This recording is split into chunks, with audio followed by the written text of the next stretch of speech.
Ako coach, personally talaga kasi nga, yung ano ko, yung nagustuhan ko is yung parang nakikinig kayo kung ano yung gusto namin, kung ano yung goals namin. Pero at the same time, nagbibigay din kayo ng input na, for example, yung initially, 'di ba, yung goal ko talaga is, parang anong tawag dun, is to be stronger, to gain more muscle, ganyan. And yung first assessment niyo, for example, in-assess natin yung calorie intake ko at 1.4. But as we progress, as you saw my progress, you saw what I can do, parang in-increase niyo to to reach my goal, parang gano'n. And hindi ako restricted sa food, I can eat what I want, kahit na sometimes I know it's not the healthiest type of food, pero kasama siya sa as long as na meet ko yung protein goals ko and yung calorie intake ko. And you're not very strict actually with the calorie um counting, 'di ba, nagbibigay kayo ng other options like puwedeng portioning, ganyan. So parang nakaka-help din talaga siya and yung program niyo coach, like yung workouts niyo, na-e-enjoy ko talaga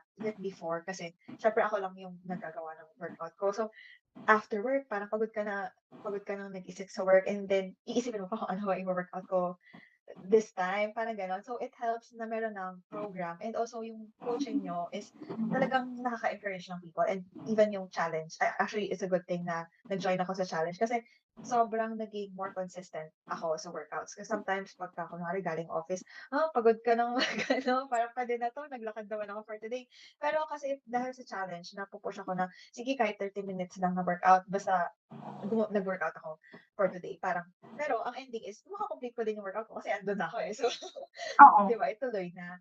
And yung ano talaga coach, yung words of encouragement niyo, like yung mga niyo sa group chat natin, ganyan, and also the recipes, even if hindi naman accessible yung ibang ingredients sa'min, it's still very helpful.